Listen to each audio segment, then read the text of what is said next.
ఒక ఎడారి పర్వత పట్టణంలో పురాతన రహస్యాలతో నిండిన భూగర్భ సొరంగం ఉంది. అది చాలా కాలంగా ఎవ్వరూ చూడని ప్రదేశం. కానీ ఒకరోజు డాక్టర్ ఎవెలిన్ అనే పురావస్తు శాస్త్రవేత్త మరియు ఆమె బృందం ఆ సొరంగాన్ని అన్వేషించడానికి బయలుదేరారు. అది తెలుసుకున్న ఊరి మనుషులు వారిని ఆ గుహలో నిశ్శబ్ద దేవతలు నిద్రిస్తూ ఉంటారని, వారి నిద్రకు భంగం కలగకూడదు అని హెచ్చరిస్తారు. వారి మాటలు విన్న బృంద సభ్యులు వాటిని మూఢనమ్మకాలుగా కొట్టిపారేస్తారు.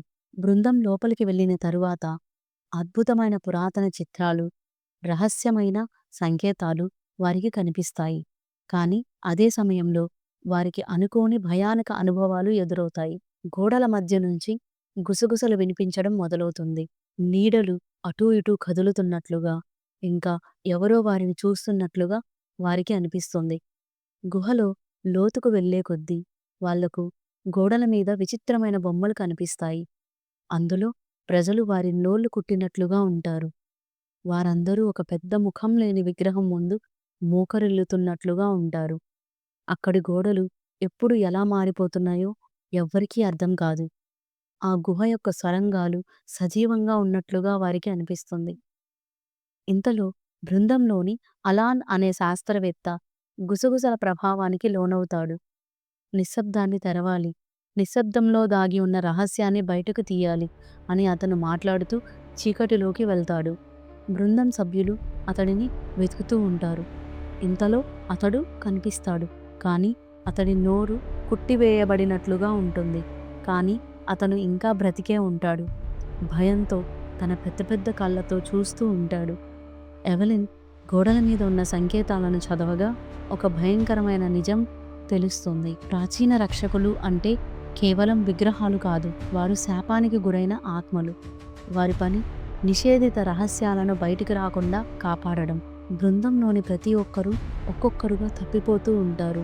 ఎవ్వరి మనసు సరిగ్గా పనిచేయకుండా ఉంటుంది. ఎవెలిన్ గుహలో లోతుగా వెళ్తున్నప్పుడు తన చనిపోయిన కుమార్తె ఎమిలీ యొక్క స్వరం తనకి వినిపిస్తుంది. అమ్మా నన్ను రక్షించు, అమ్మా నన్ను రక్షించు అని పిలవడం తనకి వినిపిస్తుంది. అది నిజంగా ఎమిలీయేనా, లేక సొరంగం యొక్క గుసగుసలు నాకు అలా వినిపిస్తున్నాయా అని ఎవెలిన్ ముందుకు వెళ్తూ ఉంటుంది. ఆ గుసగుసలు ఎమిలీ స్వరంలో మారిపోతూ ఆమెను ఆ గుహ లోపలికి లాక్కుంటూ వెళ్తాయి. ఇదే సమయంలో మిగిలిన బృంద సభ్యులు ఒక్కొక్కరుగా అదృశ్యమవుతారు. వాళ్ళు నిశ్శబ్ద దేవతల గురించి తెలుసుకుంటారు. ఆ నిశ్శబ్ద దేవతలు విగ్రహాలు కాదు, పాత అన్వేషకులు. ఈ సొరంగం గురించి తెలుసుకోవడానికి లోపలికి వచ్చిన వాళ్ళు విగ్రహాలుగా మారిపోయారు. ఈ గుహలో వచ్చిన ప్రతి ఒక్కరిని విగ్రహాలుగా మార్చే శాపం ఒకటి ఉంటుంది. ఇది తెలుసుకున్న బృంద సభ్యులు బయటికి వెళ్లే మార్గాన్ని వెతుకుతూ ఉంటారు. కానీ గుహ వారిని వదలకుండా ఎక్కడెక్కడికో దారిని మళ్లిస్తూ ఉంటుంది. అయితే డాక్టర్ ఎవెలిన్ అలా గుహ లోపలికి వెళ్తూ వెళ్తూ ఒక పెద్ద గదికి చేరుకుంటుంది.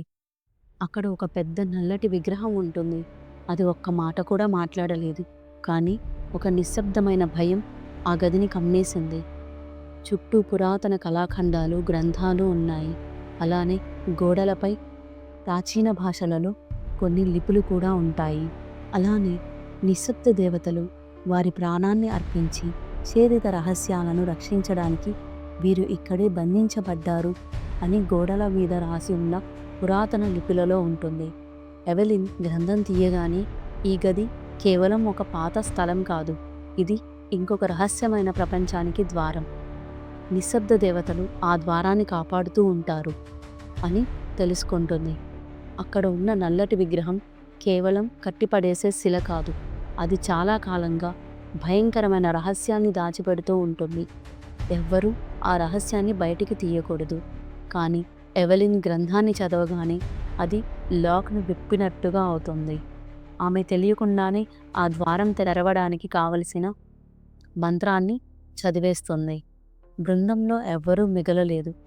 ఇప్పుడిప్పుడే ఆ ద్వారం తెరుచుకుంటూ ఉంటుంది.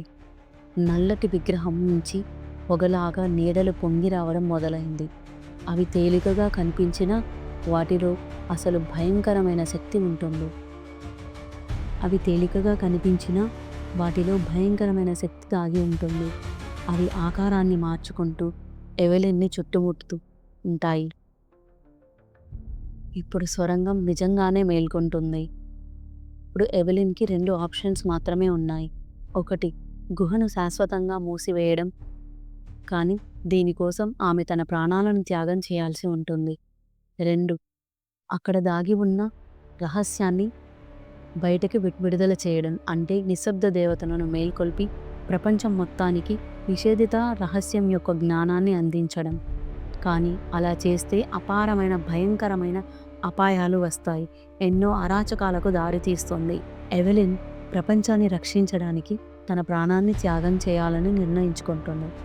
ఆమె చివరిసారిగా అక్కడ ఉన్న మంత్రాలను చదవడం మొదలు పెడుతుంది. నిశ్శబ్ద దేవతలు మేల్కొంటాయి. గుహలోని గోడలు కదిలి పడిపోతూ ఉంటాయి.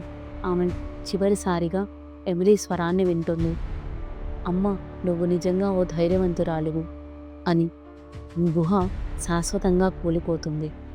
కొన్ని సంవత్సరాల తరువాత మరొక పరిశోధన బృందం అదే ప్రాంతానికి వెళ్తుంది. వాళ్ళు శిథిలాల మధ్యలో ఒక పాత జర్నల్ని కనుగొంటారు. అందులో చివరి వాక్యం, జీవించే వారిని రక్షించడానికి కొన్ని రహస్యాలు నిశ్శబ్దంగా ఉండాలి.